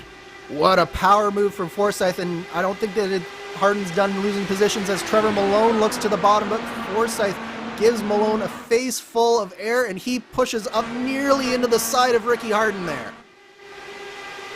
Back to the snake. Forsyth tries to run away now with the point. Forsyth's led 15 laps so far tonight. Ricky Harden pushes up off the corner. Here comes Malone with the run. Malone takes it high. This battling is exactly what Forsyth needs to put his stranglehold on this race. If these drivers don't start paying a little bit more attention to what Forsyth's doing, Forsyth is going to break the draft. So Malone looks like he's nice and clear of Ricky Harden now. Let's see if he can reel back in Craig Forsyth. They're working to do that behind them. Dakota DeMade is up to fourth once more. Dean Mall looking to try and follow his draft, as well as Will Gibson. They pulled away a little bit from Christian Jasper, as well as the lap car and Shane Coogan, Matt Wagner, as well as battles such as this one with Luis Gonzalez Nunez on the outside around Gabe Wood. Yeah, really close stuff here. Back further in the pack, and all of these drivers sort of back further on. They know that they're on the fresher tires compared to the top 8 or 9 drivers, but they keep on fighting with each other, and they just see those drivers getting further and further away. And I've been in this position before, and it's so frustrating, and you want to make the move, but by making those moves, you're actually impeding everyone around you and making it harder and harder to get up. So it's sort of like this catch-22, but the one driver who is making moves right now, Matt Wagner, in 8th place. Problem is, the battle up in front of him is not for position. Remember, just referred to the lap car and Shane Coogan 1 lap down. He's trying to fight with Christian Jasper here, the 7th place driver, and this is losing them time on the track. Jasper stuck in the bottom. Here comes Wagner, forced to check up a bit with the squeeze. Yeah, Wagner's just, like, on the one hand, he what is happening is giving him the shot at Jasper, but at the same time they're losing the draft in front. Oh, 3 wide through turns 1 and 2 here. Jasper nearly turned across the way to Wagner and doors him. Wagner with the save with the side pod. How he holds did on Matt to Wagner it. save that? I'm not sure. My goodness. And he only lost 1 spot out of that, Justin. Absolutely incredible car control from Matt Wagner. He's forced to regroup. Not too much damage, if anything, for Wagner's car. Russell's really taking advantages. Joe Branch. Here's a look at the replay. Look at the wheel. Made it look easy. I don't even know if he cracked the throttle.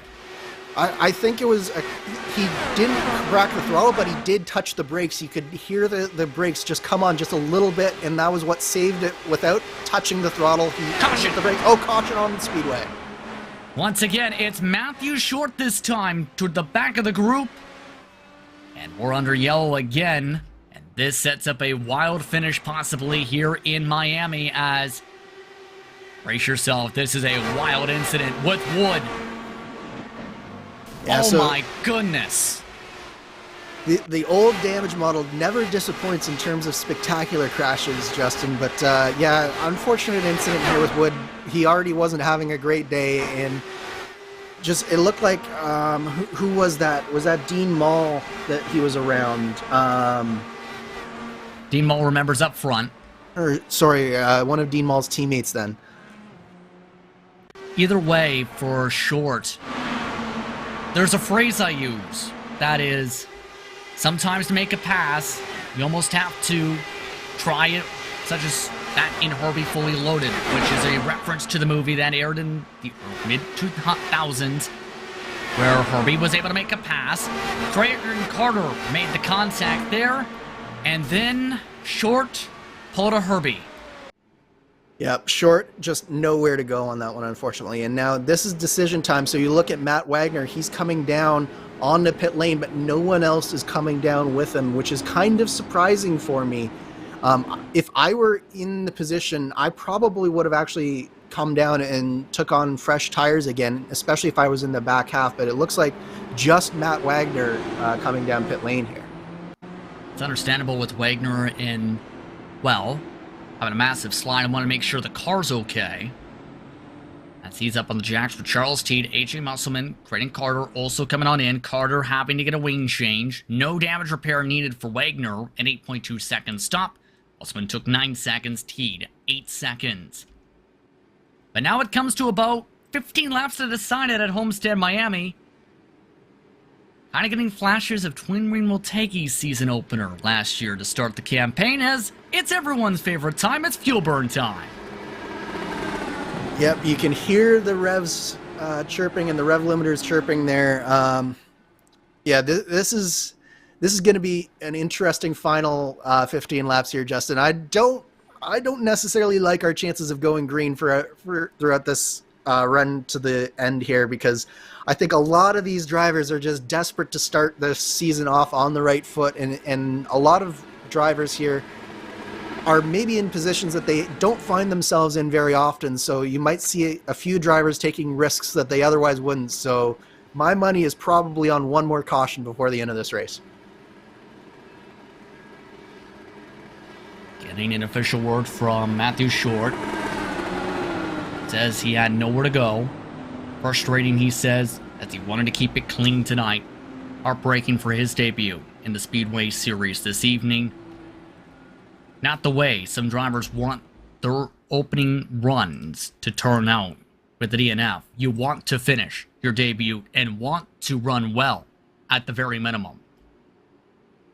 Yeah, absolutely. It's doubly disappointing when it's your series debut, like it was for Matt Short. As you say, you just want to have that first race get under your belt and get your confidence level going. And when you get off on the wrong foot, sometimes it's very hard to change that momentum. But yeah, it is what it is. Sometimes these things happen in racing, and definitely Matt Short there in particular, he had nothing he could have done there to avoid that wreck.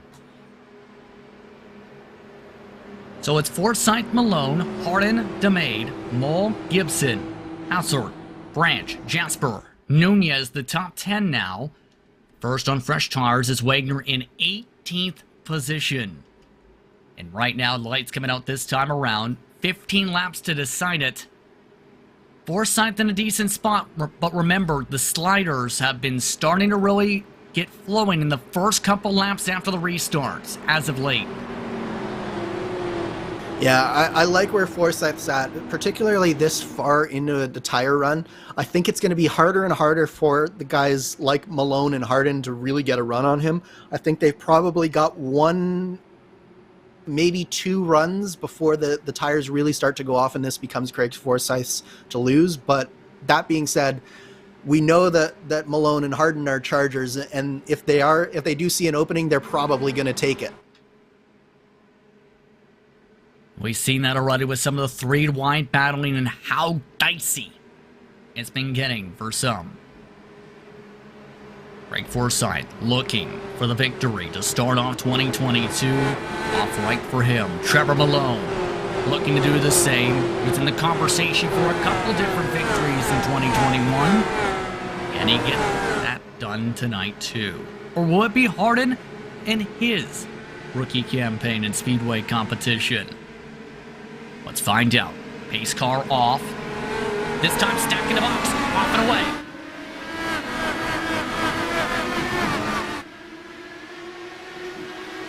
And Forsyth, despite the later launch, still with a great run in the turns 1 and 2. How big will the draft be, though, is the question.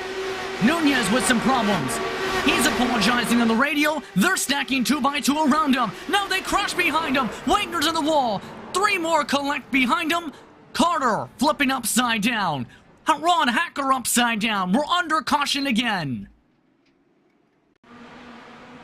Well, cautions definitely breed cautions in this case. Yeah, Nunez makes a small mistake and it stacks everyone up behind him, and it just looked like, I think it was Charles Teed got into the back of Matt Wagner there, and just unfortunate timing from Matt Wagner. He was so strong at the beginning of this race, and just the strategies put him in this position where he's back in the back trying to make a move here, and you can see that the line just stacks up in front, and I think there was a little bit of air in between the wing of Charles Teed and the back of Matt Wagner, but nonetheless, Wagner finds himself in the fence, and Creighton Carter and Ron Hacker nowhere to go on that one. Take a look at the slow-mo, and you already see how dicey it is in the first place with some of the checkups. There's Charles Teed, that driver you mentioned, with some of the air. The air helps. Wayne says bye. And off and away go 3 drivers upside down into turn 3 to set up a restart with under 10 to go. Of note, Mike Rigney under caution in a checkup. Also got significant front wing damage after that as well. Yeah, that was an interesting incident with Rigney, but one thing that you mentioned that's going to be key here, Justin, is the fact that the restart should fall under 10 laps to go. So what does that mean? All the lap cars, they go to the end of the field. So we are going to have no lap cars interspersed with the lead lap cars for this final run to the checkered flag, hopefully not another yellow flag. And so that's just going to ratchet up the intensity just that little bit extra, because there's been no buffers in between anyone now. Two drivers who are still running who would be amongst those, well, three, would be Coogan, Wood, and Watson. By the way, Watson, he's already up to 27, with the chance to now move up to as high as 26th with this caution flag.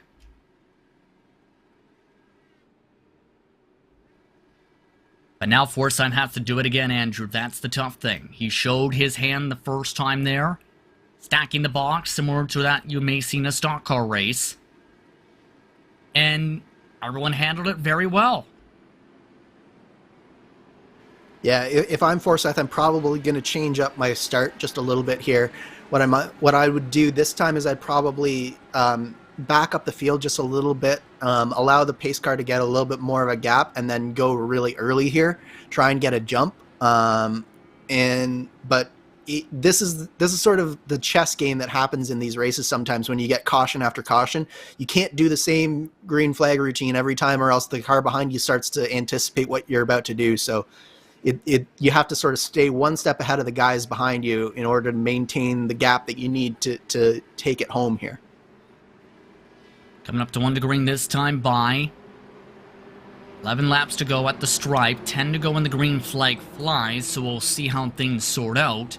But right now, there are 19 drivers on the lead lap. Forsythe, Malone, Hardin, DeMade, Mull, Gibson, Hassert, Branch, Jasper and Wood, Nunez, Jenkins, and Zaldo, Goodman, Teed, Musselman, Munoz, Ryman, Rigney. Those are those drivers who all still have a chance here, depending on what happens, to potentially fight for the W. 1 to go this time. And fuel burning time sees Trevor Malone decide, let's go to the very bottom here. Yeah, they're all spread out once again, and they'll get nice and lined up on the backstretch, hopefully. But yeah, it's one of those times where any little advantage that you can get, any little thing that you can do, this is the time to do it. You have to pull out all the stops, and we even see some drivers coming down pit lane here at the very end to try and top up, see what they can do. Yeah, this is going to be exciting, I think, Justin. Some of those drivers are some of the lap cars referred to, so that is understandable. Of note, AJ Musselman also topped off there, as well as Samuel Ryman. The tough thing is, with the timing of Musselman, he actually came out behind Watson, so we'll see how that works. But the rest of the field is in turns 3 and 4. Forsythe looking to close it out. He rolled the strategy dice and ended up getting the break of the night with the caution coming out, the lap he was planning to pit. And now it comes down to 10 laps at Miami. Green flag is out, back and away.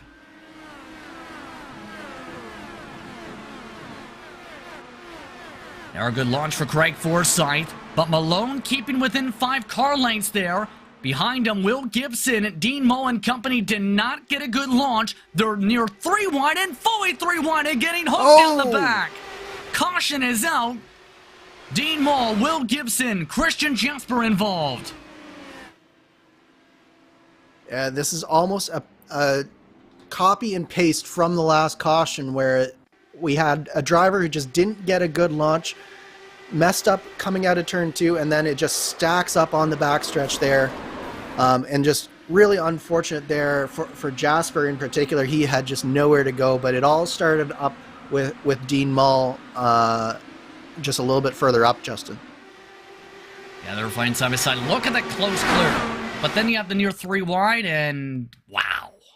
Just to basically that razor's edge of the front wing and sending them flying. Listen on board.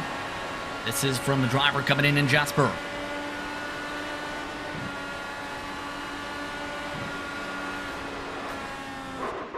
And one thing to keep in mind with these cars, Justin, is that it's very, very difficult to see exactly where that front wing is from the cockpit of these cars. You sit very low in the car and you can't see really where the wing is, so it just looked like a little bit of a misjudgment there.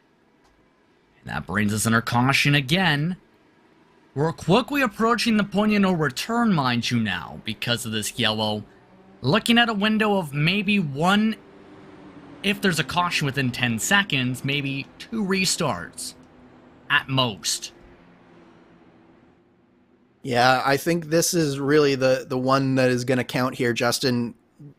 As you say, it's a very narrow window to have another restart after this. So my guess would be that after this restart, the next flag will win it. But one person to keep in mind who made their way through all of that and has been slowly making their way up restart after restart, Big Joe Hassert in 5th place, and we know that he knows how to win in this car. Remember, he's got fresher rubber by about a few laps, 9 total. Would that be the big enough difference? After all, he was one of those looking strong before the strategy game started to break out and broke up parts of the field. Yeah, I think that those fresh tires will definitely make a difference. But the thing for Joe Hassert is he needs this restart to go green all the way if he wants a shot at this. So it might work out for him, but again, got to be green all the way to the end for him. Expecting to want to go this time around with the lap car still circulating, hence the extra pace lap once more. Beanball has lost a lap from that incident. So now 17 total are on the lead lap. The other who's losing laps is Jasper, who is done. But Forsyth, Malone, Hardin, DeMade, Hassert, Branch, Wood, Nunez, Jenkins, and Zotto, the top 10 for what is likely the final restart. What a night it's been, Andrew. Your thoughts on everything that's led up to this moment, with starting off with that dominating run, of course, with Wagner's 76 laps led total, to now, where it's a completely different story. Yeah, I think what we saw early was everybody was just really content to sort of get into a nice groove and see what happened with the car, with the setup. But I think once we started to get some cautions, we started to get some drivers who were a little bit nervous, a little bit desperate. And it's just created a little bit of chaos here tonight. And particularly when we had that one caution fall where it did, where it inverted the field and put some of the fast cars back in the pack, it really just created this recipe for chaos that we've seen over the last 30 laps or so.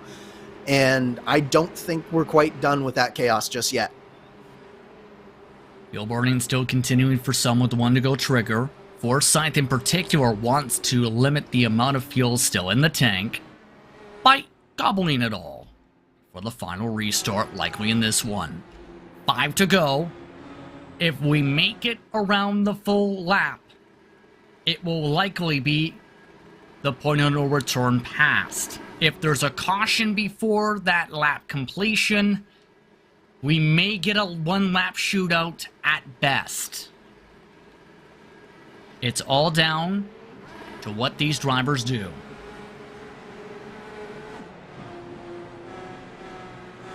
Up to the top wall, Forsyth in control of the field.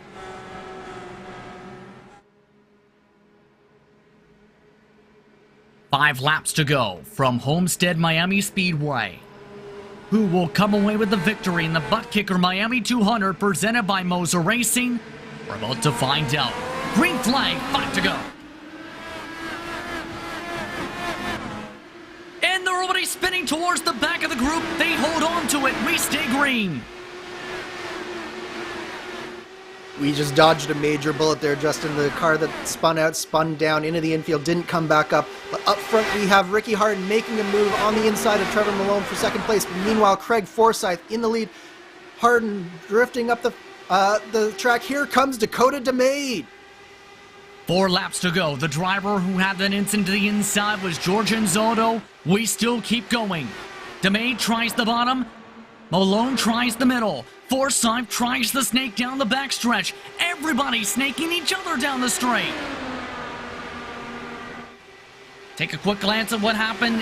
This could have been a huge caution for this race. Instead, we go green for the final 3 laps as they fight for the win. Big Joe Hassert now up into 4th place. Ricky Harden is fading. Dakota DeMade also in 3rd place right now.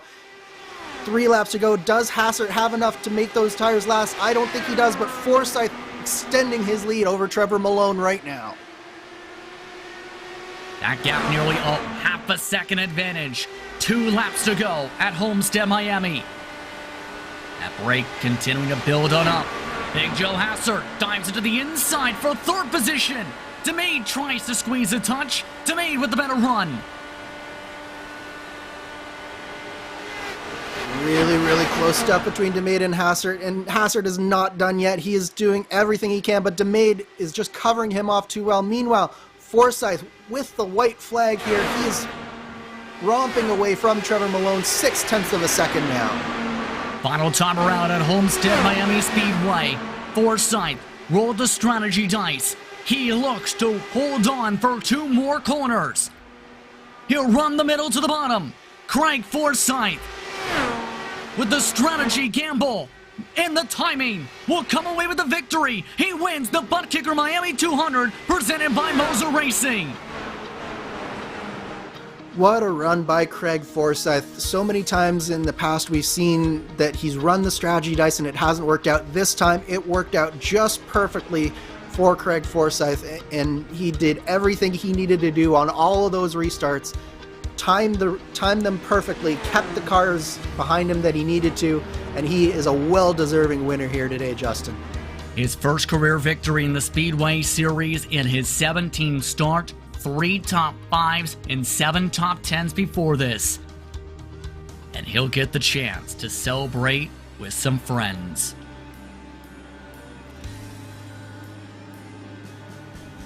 For Dakota DeMade, a 3rd place run. The 82, happy to be in the podium.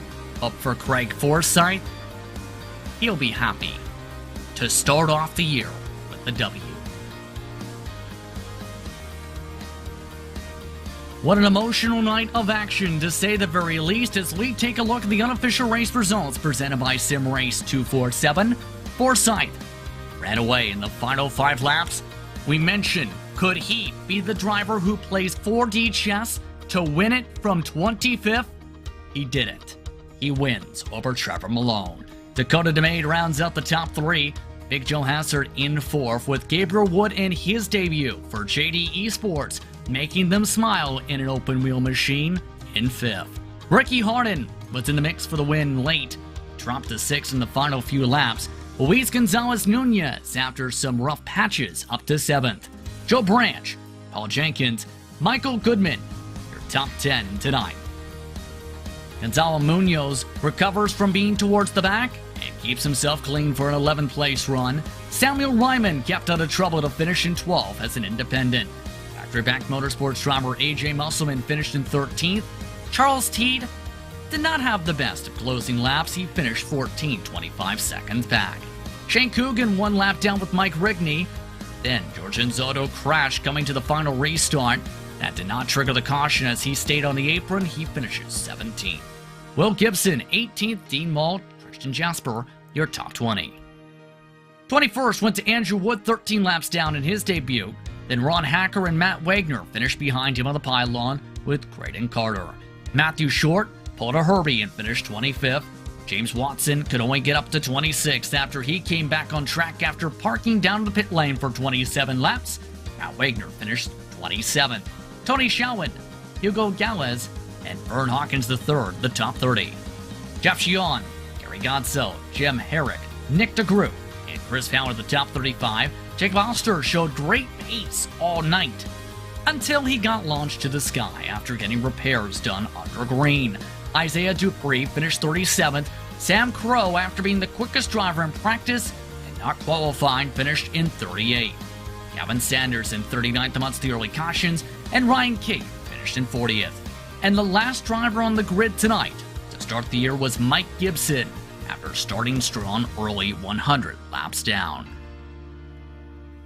That brings us towards tonight's post-race coverage presented by HyperX, as the Lionheart Racing Series is powered by HyperX, makers of premier gaming gear like the legendary ultra-comfortable Cloud line of gaming headsets. Whatever you play, however you play, HyperX knows we're all gamers. For more information on HyperX products, visit hyperx.com.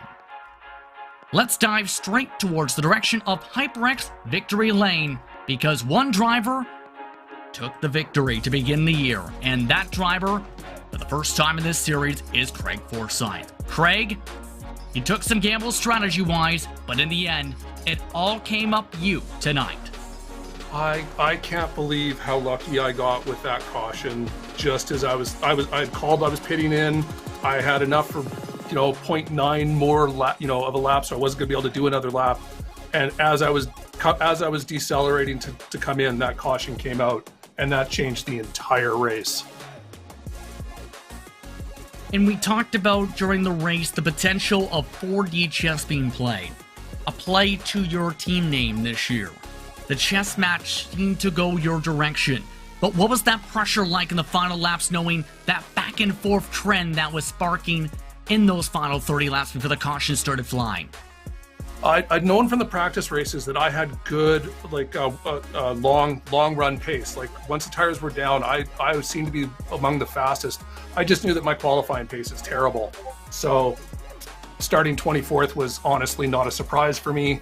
But from the practice races, I was so fast in the latter half of the race. It seemed most of the guys burned their tires out by then. So I was pretty confident that as long as I could keep delaying the restarts as long as possible, so I couldn't let Trevor get much of a draft, and then just defend, break the draft any way I could to make sure that he couldn't get a run on me before the corners. Oh, it was thrilling. Congratulations again, Craig, on the victory. You're first in this series. Thanks, guys. Yeah, I've got to thank Jim over at the 40 Raceware. Yeah, as you said, 40 Chess. Lionheart, I'm so happy. This is a great start to the season. Thanks, guys. Congratulations again to Craig Forsyth, your first winner of the season in the second campaign. Trevor Malone finished in second tonight. You came close a few times to taking that race lead, but second step on the podium is where you end up. How are you feeling? Oh man, I'm doing great, dude. I mean, after last year, it's great to have a second place finish at least. So hopefully the season goes well and I can, get some wins or a couple more second places or thirds. But man, I'm feeling great. What did you need to do differently to be that driver who took that top spot away from Craig? Not fuel save. No, on the I think the third restart or so, I was just trying to fuel save because I know we were like maybe a 1 or 2 laps short, and I just needed the fuel save just a little bit. So I got that first lead lap, and then went behind and went to fuel save, but apparently there was a bunch of cautions. So it is how it is, but I'm okay with that. Congratulations on second spot tonight, Trevor. Heck yeah, brother. See ya. Trevor Malone, second spot in this field tonight. Dakota DeMaid finished in third this evening. Dakota, you had to really fight for this one. You were shuffled to the back end of the top 10 and the fringes of the top 15 at one point, but you end up clawing your way back to third. Yeah, yes I did. That was a race. Oh man, I'm still sweating. So talk us through how difficult it was to get yourself into the spot to be a contender for this race win. Yeah, that was just a matter of luck. I was able to start up front, and then I kind of got shuffled back quickly, and I just kind of realized I kind of had to do something different to get back up onto the top step there, and changed up my fuel strategy a bit. And caution came out at just the right time, so it was really just a matter of luck to end up there at the in the top 5 there, and then a bunch of late cautions really helped me out there as well, because I knew those cars with fresh tires were coming. Yeah, that was, oh man, that was something, man. That was tense. Well, congratulations on the podium to start off the season. We'll see how you fare out in 2022. Congrats. Yeah, thank you. That's Dakota Maid rounding out the podium tonight. I'd like to thank him, Trevor Malone, Frank Forsyth for taking the time to speak with us from HyperX Victory Lane. And what a season start, Andrew. A brand new campaign. Homestead Miami lived up to its billing, but it's Texas next on the docket. And of course we know everything's bigger in Texas. Absolutely, and Texas is just one of those tracks that it can't help but produce great action in IndyCar racing, especially with just how wide it is, and we know the speeds that can be reached here at Texas in this IndyCar. So I'm definitely looking forward to what we see in 1 week's time. But what a race we saw tonight, Justin. It had a little bit of everything. It had long green runs, it had strategy, it had chaos, it had excitement. What more can you ask for from a season opener? And that's an understatement in of itself. But we'd like to take the time to thank the presenting sponsors for this season of Lionheart Speedway Series competition. Moser Racing is revolutionizing sim racing with the development of industry-leading hardware and software products like their R9 direct drive wheelbase and GS steering wheel. Featuring zero-delay wireless technology and made from high-end materials, Moser Racing delivers the precision you need to reach victory lane. HyperX Lionheart Racing Series is powered by them, the makers of premier gaming gear like the legendary ultra comfortable cloud line of gaming headsets. Whatever you play, however you play, HyperX knows we're all gamers. For more information on HyperX products, visit hyperx.com. You're passionate about sim racing, but always feels a little flat compared to the feeling of driving a real car. Now you can actually feel what it's like to drive a race car.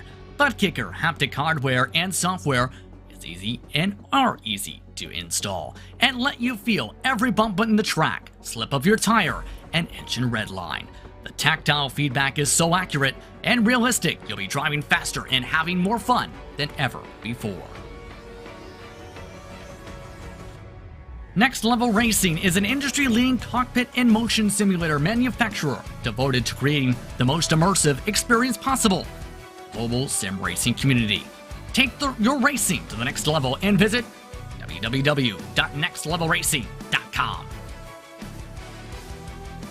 And by Gomez Sim Industries, makers of high-end esports equipment and controls, precision built using nothing but the best materials available today.